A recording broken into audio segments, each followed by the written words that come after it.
Hello दोस्तों, स्वागत है आप सभी का हमारी एक और नई वीडियो में। तो आज हम चालू करने वाले हैं एकदम नई सीरीज। आई होप आपको ये सीरीज पसंद आए। अगर आपको ये सीरीज पसंद आती है तो मुझे कमेंट के अंदर जरूर बताएं आप इसके आगे के चैप्टर देखना चाहते हैं कि नहीं। और आई होप आपको ये सीरीज पसंद आए तो प्लीज इसके आगे के चैप्टर देखने के लिए चैनल को लाइक कीजिए, शेयर कीजिए, सब्सक्राइब कीजिए। तब तक बिना किसी देरी के चालू करते हैं हमारी सीरीज। स्टोरी की शुरुआत में एक नोटिफिकेशन पॉपअप हो रहा होता है जिसमें हमें बताया जाता है कि एक किंग जिसने 8 नेशन को एकजुट कर दिया और वो बन चुका है supreme the throne of souls का। इसी टाइम हमें एक किंग दिखाया जाता है जो थ्रोन पे बैठा होता है, जो कि बहुत ही ज्यादा पावरफुल लग रहा होता है। तो इसी टाइम एक नोटिफिकेशन पॉपअप हो रहा होता है जिसमें बताया जाता है कि कॉन्ग्रेचुलेशन, आप बनते हैं पहले किंग जो कि बैठे थ्रोन ऑफ सोल्स पे, और आपका रिवॉर्ड डिस्ट्रीब्यूट कर दिया गया है। और आप इस रिवॉर्ड को तभी यूज कर सकते हैं जब ये एक स्पेसिफिक कंडीशन को मीट कर जाएगा। तभी हमें एक बंदा दिखाया जाता है जो कि बहुत ही ज्यादा खुश होता है और वो बोल रहा होता है फाइनली मैंने ये कर ही दिया आखिरकार। और हमें दिखाया जाता है कि ये ना लाइव स्ट्रीम कर रहा होता है, जितने भी जो लाइव स्ट्रीम पर लोग होते हैं वो सारे से कॉन्ग्रेचुलेट कर रहे होते हैं और वो बोल रहे होते हैं कि आखिरकार ये इसके नाम का वर्थ है। और कोई बोल रहा होता है कि कॉन्ग्रेचुलेशन के अचीवमेंट के लिए। इसी टाइम कोई बोल रहा होता है कि अगर मैं गलत नहीं हूँ तो ये पहला प्लेयर है ना जिसने इस गेम को क्लियर किया है। इस टाइम एक नोटिफिकेशन आता है कि जो यंग मास्टर श्वान है उन्होंने ज्वाइन किया आपकी लाइव स्ट्रीम। लेकिन तब हमें दिखाया जाता है कि सारा कुछ एकदम खुशहाली से सैडनेस में बढ़ जाता है। जो हमारे जो लाइव स्ट्रीमर होता है ना उसको अचानक से कोई मिस्टीरियस पर्सन आके ना उसके पेट में चाकू घुसेड़ देता है और लाइव स्ट्रीमर चिल्लाता रहता है कि तुम कौन हो, आखिरकार कर क्या रहे हो, ये क्यों किया तुमने ये। इसी टाइम हमें वो मिस्टीरियस पर्सन दिखाया जाता है जो कि बोल रहा होता है कि तुम एक चींटी से ज्यादा कुछ भी नहीं हो, लेकिन तुम बनना चाहते हो क्यों यहाँ के। तुम्हारी ये चीज है जो माफी के लायक बिल्कुल भी नहीं है। तुम्हें इस दुनिया से पूरी तरह मिटा दिया जाएगा, तुम मिटा दिए जाओगे इस पूरी दुनिया से। इसी टाइम हमें हॉस्पिटल का सीन दिखाया जाता है जहाँ पे वही लाइव स्ट्रीमर भर्ती हुआ होता है और जो डॉक्टर्स होते हैं वो बोल रहे होते हैं ये जो 20 साल का लड़का है ये बहुत ही ज्यादा सफर कर रहा है मैसिव इंटरनल ब्लीडिंग से और जल्द से जल्द इसको फर्स्ट एड करो। तभी कोई बोल रहा होता है जो इसकी हार्ट रेट है वो बहुत ही ज्यादा गिरती जा रही है 0 तक, जल्दी से जल्द सीपीआर दो इसको। इस तरह हमें दिखाया जाता है उसको सीपीआर दिया जा रहा होता है लेकिन उसका कोई फायदा नहीं होता, उसकी डेथ हो चुकी होती है। जैसे उसकी डेथ होती है तो हमें दिखाया जाता है एक अलग से डायमेंशन से क्रैक पड़ रहे होते हैं और हमें दिखाया जाता है कि वो बंदा अचानक से उठ जाता है, उसकी आंख खुल जाती है और वो देखता है कि ये सब चल क्या रहा है, आखिरकार ये हो क्या रहा है मेरे साथ। इसी टाइम वो अपने पेट पे हाथ लगाता है और वो बोलता है कि मुझे तो किसी ने मार दिया था, किसी ने मेरे पेट में चाकू घुसेड़ दिया था, लेकिन ये चल क्या रहा है, मैं हूँ कहाँ पे, आखिरकार मैं कौन हूँ, कहाँ हूँ मैं। इस टाइम वो अपने आसपास देखता है कि चारों तरफ डेड बॉडीज पड़ी होती है। इसी टाइम वो बोलता है कि इतनी सारी डेड बॉडी कहाँ से आई, मैं डेड बॉडी के पहाड़ के ऊपर कहाँ से आया। वो बोलते कि क्या ये हेल है, मैं हेल में हूँ क्या। इसी टाइम वो बोलता है कि लेकिन मैंने तो कुछ बुरा किया ही नहीं था अपनी पिछली लाइफ में जिसकी वजह से मुझे हेल में भेजा जाए, लेकिन मेरे को हेल में क्यों भेजा गया है। इस टाइम वो अपना सर पकड़ लेता है और वो बोलता है कि मैं कौन हूँ, मेरा नाम क्या है, मैं कहाँ से आया हूँ। और वो बोलते कि मेरा सर बहुत ही ज्यादा दर्द हो रहा है, मेरे को ऐसा लग रहा है कि कोई मेरा सर को फाड़ रहा है टुकड़ों के अंदर, वो बहुत ही ज्यादा बुरा हो रहा है, मेरे के साथ हो क्या रहा है आखिरकार। इस टाइम उसे अचानक से याद आ जाता है। तभी वो बोलता है कि अब मुझे याद आया कि मेरा नाम बाइकल है और एक मैं 20 साल का लड़का हूँ और मैं एक गेम स्ट्रीमर था। इसी टाइम वो बताता है कि शुरुआत में मैं पॉपुलर नहीं हुआ करता था लेकिन मेरी जो फैंस थे वो अचानक से बढ़ने लगे बहुत ही ज्यादा, क्योंकि मैंने एक रिसेंटली एक न्यू गेम की लाइव स्ट्रीम की थी जिसका नाम था open world action RPG game the throne of souls. और ये जो गेम थी वो बहुत ही ज्यादा सेट थी मेडिवल वेस्टर्न फैंटेसी सेटिंग के ऊपर, और जो इसकी स्टोरी लाइन थी वो कुछ ऐसी थी कि अचानक से एक एलियन एडवांस शिप आके ना क्रैश हो जाता है जिससे वो जो एंशिएंट सिविलाइजेशन थी ना उनको मिल जाती है फ्यूचर टेक्नोलॉजी। ये जो गेम थी ना इसको बहुत ही ज्यादा पसंद किया जाता था लोगों के बीच में क्योंकि इसकी एक यूनिक वर्ल्ड सेटिंग थी और इसकी टॉप नोच स्टोरी लाइन थी और इसके वर्चुअल तो बहुत ही ज्यादा टॉप नोच थे। इस टाइम वो बताते लेकिन जो इस गेम की जो डिफिकल्टी थी ना वो भी बहुत ही ज्यादा हाई थी, क्योंकि कुछ लोग चाहते थे कि इस गेम को खेलना लेकिन वो डिस्करेज होते रहे इसकी हाई डिफिकल्टी के कारण। और बहुत सारे जो प्लेयर थे ना वो एक्सपीरियंस करना चाहते थे इसको, इसलिए वो सारे के सारे जो थे ना लाइव स्ट्रीम की तरफ बढ़ गए क्योंकि वो चाहते थे कि जो उनको प्रॉब्लम हो रही है इसे खेलने से वो लाइव स्ट्रीमर को देख के एकदम सीख जाए। एक जो लाइव स्ट्रीमर थे वो उनका ट्यूटोर का काम करते थे जिससे वो खेल के एक्सपीरियंस तो नहीं कर पाते थे लेकिन देख के वो एक्सपीरियंस कर लेते थे। तो इसी टाइम वो बताता है कि जो मैं इंजॉय कर रहा था पहले बहुत ही ज्यादा ह्यूज ट्रैफिक को जो कि मुझे इस गेम को खेल के मिलता था और जो मेरी स्किल थी ना वो बहुत ही ज्यादा बेस्ट थी जिसकी वजह से मैं इस गेम की जो डिफिकल्टी थी ना वो इजी तरह से इसको पार कर देता था और सारे के साथ शौक में रह जाते थे मेरे गेमिंग एक्सपीरियंस को देख के। इसी टाइम वो बोलता कि धीरे धीरे जब मैं अपनी सफलता और पॉपुलैरिटी पे चढ़ रहा था तो अचानक से किसी ने मुझे आके, मिस्टीरियस पर्सन ने मुझे आके अचानक से चाकू मार दिया और मेरी जितना भी सारी मेहनत और जो कुछ था सब बर्बाद हो गया। इसी टाइम उसके पीछे से एक मिस्टीरियस सी आवाज आ जो उसे बोल रही होती कि तुम मर चुके हो लेकिन तुम फिर भी यहाँ पे जिंदा हो, ये बहुत ही ज्यादा प्रीसियस है तुम्हारा रिबॉर्न। इसी टाइम वो बोल रहा था कि फाइनली तुम रिकवर हो चुके हो नेगेटिव इफेक्ट से, जो भी तुम्हारा रीबर्थ का नेगेटिव इफेक्ट था उससे तुम पूरी तरह से रिकवर हो चुके हो। इसी टाइम वो जो बाइकल था वो अचानक से पीछे मुड़ के देखता और वो बोलता कि ये कौन बोल रहा है, ये वॉइस तो मेरे को बहुत ही ज्यादा सिमिलर सी लग रही है। इसी टाइम वो पीछे देखता है कि वो एक नोटिफिकेशन आया होता है और वो सिस्टम जो होता है वो उसे बता रहा होता है कि जो हाईली डायमेंशनल पर्सपेक्टिव से अगर देखा जाए तो ये एक गेम है जिसने पूरा इंडिपेंडेंट तरह से इस वर्ल्ड को क्रिएट किया है। इसी टाइम वो हमारा बाइकल होता है वो चिल्ला के बोल रहा होता है कि तुम तो गेम प्लेटफॉर्म के वॉइस असिस्टेंट होना है ना।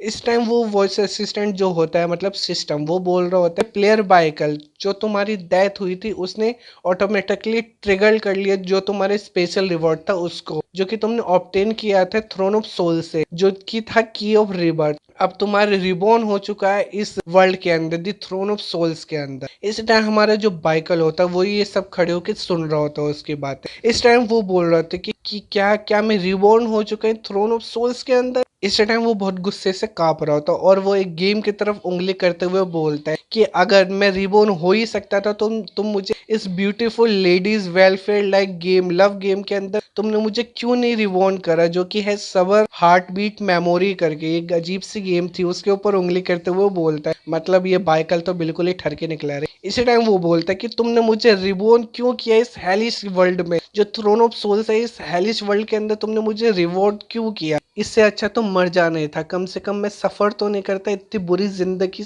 क्योंकि इस गेम की जो डिफिकल्टी है वो बहुत ही ज्यादा हाई है। तो इसी टाइम वो जो सिस्टम होता है वो उससे बताता है कि जो की ऑफ रिबर्थ ये सिर्फ एक स्पेशल रिवॉर्ड है थ्रोन ऑफ सोल्स का, और कोई भी गेम के पास ये अपॉर्चुनिटी है ही नहीं। इसी टाइम बाइकल एक अजीब सा फेस बना के बोलता है कि क्या तुमने कहा अपॉर्चुनिटी, क्या तुम मुझे पागल समझते हो, मुझे लगता है कि अपॉर्चुनिटी से ज्यादा मिस फॉर्चुनेट समझे, और मैं जानता हूँ इस गेम को मैंने खेला, मैं इस गेम का एक बार किंग रह चुका हूँ, और अगर इस गेम के नेचर के हिसाब से देखा जाए तो इस गेम में तुम्हें कोई भी बेनिफिट इतनी आसानी से नहीं मिलेगा। तो तुम मुझे बताओ तुम्हारा क्या पर्पस है मुझे यहाँ बुलाने का, सही सही, और तुम क्या चाहते हो मेरे से, अभी तुम मुझे ये बता। तभी सिस्टम उसे बताता है कि ये तो बहुत ही ज्यादा आसान है, तुम अपना बेस्ट दो और दोबारा से बैठो थ्रोन ऑफ सोल्स के ऊपर। जैसे तुम इस बार बैठोगे और तुम किंग बनोगे यहाँ, वैसे तुम्हें एक और रिवॉर्ड मिलेगा जिसको हम कह सकते हैं की ऑफ टाइम ट्रेवल, और तुम इस गेम और प्लस रियल जो वर्ल्ड है उसके दोनों के अंदर तुम्हें अलाउ हो जाएगा ट्रैवल करना, और तुम चूज कर सकते हो वापस जाना भी तुम्हारे ओरिजिनल वर्ल्ड के अंदर। इसी टाइम जो बाइकल होता है वो सिस्टम को ताना मारते हुए बोलता है कि अच्छा ऐसा बात है, तो जब मैं पहली बार किंग बना था तो तभी तुमने मुझे ये रिवॉर्ड क्यों नहीं दिया, और वैसे भी मैं कितना भी इंटरेस्टेड हूँ इस रिवॉर्ड के अंदर मैं फिर भी ये कर ही नहीं सकता,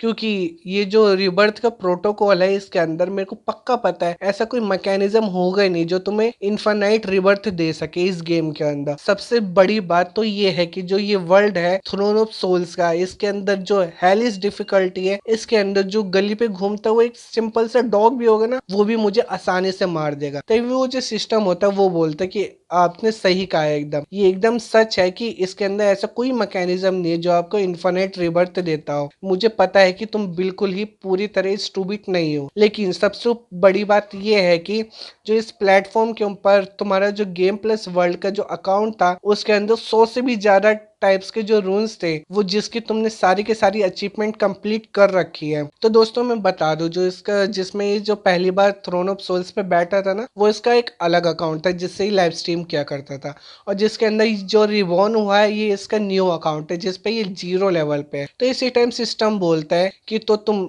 अलग अलग टास्क और गोल्स कंप्लीट कर सकते हो अलग अलग लेवल्स पे जाके, और जो सारे के सारी जो रून्स थे ना उनकी वो जो तुम पावर और एबिलिटी और इक्विपमेंट्स है ना उनको भी तुम ले सकते हो। इसी टाइम जो बाइकल होता है वो ललचा जाता है और वो बोलती कि क्या तुमने क्या कहा, मैं सारी की सारी एबिलिटी और इक्विपमेंट्स को ले सकता हूँ, वो भी 100 की 100 डिफरेंट जो भी मैंने अचीव की है। इसी टाइम बाइकल बोलता है कि वाह इस सिस्टम ने मुझे आखिरकार फंसा ही लिया, क्योंकि ये बहुत ही ज्यादा इंटरेस्टिंग है। अगर मैं चाहूँ भी इसको मना करना तो मैं मना कर ही नहीं सकता। मेरे को ऐसा फील हो रहा है कि मेरे को कंप्रेस कर रहा है कोई, इसके तरफ मुझे खींच रहा है, ऐसा फील हो रहा है मुझे। तभी बाइकल बताता है हमें कि जो कि 100 के 100 गेम्स कवर है वो सारे के सारे अलग अलग टाइप की है, और ये बहुत ही ज्यादा पॉपुलर से लेके AAA लेवल मास्टरपीस है, और ये स्वतंत्र तरह से अलग ही अपने काम करती हैं। अगर इस गेम के बिना भी इसके एक अलग वर्चुअल है। अगर मैं सोचूं कि ये सारी एबिलिटी और इक्विपमेंट मुझे मिल जाए, और जो भी ये करेक्टर है इनकी सारी चीजें मुझे मिल जाए ये थ्रोन ऑफ सोल्स के अंदर, अगर मैं इस चीज को सोचूं तो ये मुझे बहुत ही ज्यादा एक्साइटेड कर रहा है। तभी वो जो सिस्टम होता है उससे पूछता है कि और हाँ, तुम ये भी चूज कर सकते हो कि एक नॉर्मल सिविलियन बनना भी चूज कर सकते हो जिसके पास कोई भी पावर नहीं है। फाइनल जो चॉइस है ना वो तुम्हारे ऊपर है। तभी बाइकल बोलता है कि एक सिविलियन, यानी कि ये मेरे को ये भी दे रहा है कि तुम एकदम सेफ भी रह सकते हो, लेकिन ये जो सिविलियन है वो बहुत सेफ भी रहता है क्योंकि जो डेंजरस चीजें होती है ना, वो डेंजरस बॉस उससे दूर रहेगा। लेकिन ये बहुत ही ज्यादा एक डिजास्टर में भी रहता है कि अचानक से कोई भी डिजास्टर होगा और जो सिविलियन है सबसे पहले वही मरते हैं। तो यानी कि ये जो सिस्टम है ये मेरे साथ खेल रहा है, तो वैसे भी अच्छा रहेगा कि जो मैं सिविलियन ना ही बनूं। तभी वो बोलता है कि ये जो सिस्टम है ये मेरे साथ खेल रहा है, इसने एक सिविलियन का कार्ड भी मेरे ऊपर फेंक दिया और मेरे को एक ऑप्शन दे दिया कि तुम अपनी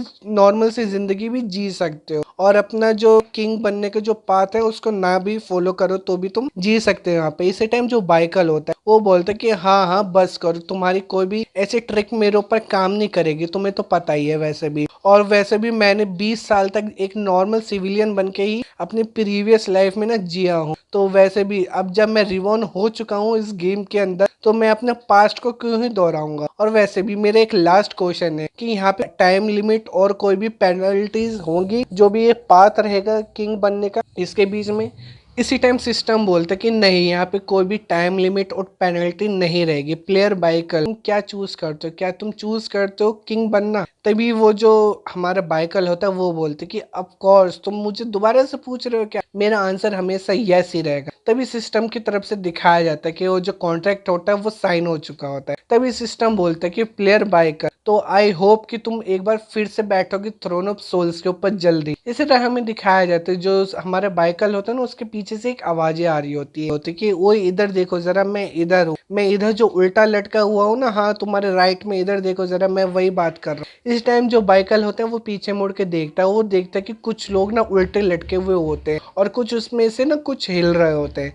इस तरह हमें एक बंदा दिखाया जाता है जो कि वो बोल रहा होता है, क्या तुम तो मर चुके थे ना कुछ दिन पहले, मैंने देखा था कि तुम मर चुके हो, लेकिन मुझे ऐसा लगा था कि तुम पर सूखना ना चालू हो जाएगी तुम्हारी डेड बॉडी, लेकिन तुम तो अचानक से जिंदा हो गए। इसी टाइम वो जो बाइकल होता है ना उसे देख के एकदम घबरा जाता है। तभी वो बोलता है, वो जो लटका वो बंदा होता है वो बोलता है कि अच्छा तो तुम रिवॉर्न हो चुके हो क्या? इसी टाइम उस बंदे का नाम हमें ग्रे बताया जाता है, उसका लेवल 21 होता है और ये प्रिंस गार्ड होता है एल्फ मेज का। इसी टाइम वो बोलता है लेकिन ये चीज यहाँ पे मैटर ही नहीं करती, जब से तुम जिंदा हो चुके हो तो जल्द से जल्द एक ऐसा रास्ता ढूंढो जिससे तुम हमें नीचे उतार दो 20 आने से पहले, और हम सारे के सारे मिलकर ये जो वेलिंग केव है ना इससे बाहर निकल जाए। तभी हमें उसके आसपास कुछ और बंदे दिखाए जाते हैं जो कि एक, इसी टाइम उन चारों में से कोई बोलता है कि क्या तुम मुझसे मजाक कर रहे हो ग्रे, जो तुम एक रॉयल गार्ड हो प्रिंसेस मीना के, वो एक्सपेक्ट कर रहा है एक छोटे बच्चे से कि वो तुम्हें बचाएगा जो कि खुद इतना डरा हुआ लग रहा है और जो खुद कुछ दिनों पहले रो रहा था अपने मम्मी पापा के लिए। इसी टाइम वहाँ पे एक बंदा होता है जिसका नाम हायोस बताया जाता है और उसका लेवल 22 होता है और ये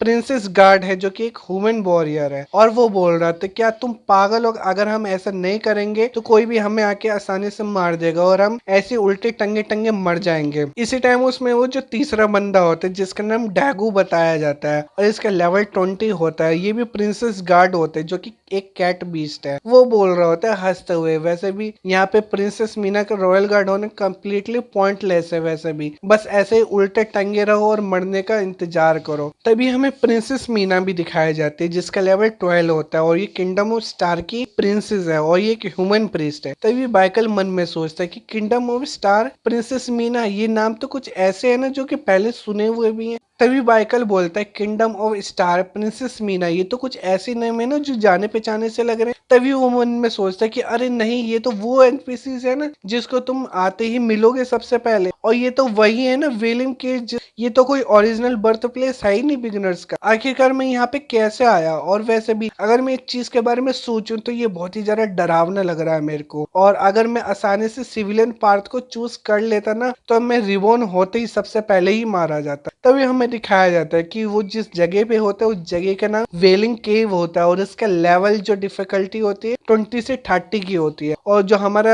एमसी होता है ना बाइकल, उसका लेवल 1 होता है और ये ह्यूमन क्लास का है जिसने अभी अपनी जो क्लास है ना उसको चूज नहीं किया है। इसी टाइम जो बाइकल होता है वो बोलता है कि ये तो पूरी तरह हेल लेवल डिफिकल्टी है, आखिरकार ये कैसे हो सकता है, ये सिस्टम मेरे साथ ऐसे कैसे कर सकता है, ये तो अनरीजनेबल है, ये तो मैंने एक्सपेक्ट किए ही नहीं था। तो दोस्तों हमारे ये वाले चैप्टर जो इसका फर्स्ट चैप्टर है यहीं पे कंप्लीट होता है। अगर आपको ये स्टोरी अच्छी लगी, सीरीज अच्छी लगी, अगर आप चाहते हैं इसको मैं कंटिन्यू करूँ तो मुझे कमेंट के अंदर जरूर बताएं इसके आगे के चैप्टर के लिए। तब तक मैं मिलता हूँ आपसे नेक्स्ट वीडियो में, तब तक के लिए गुड बाय।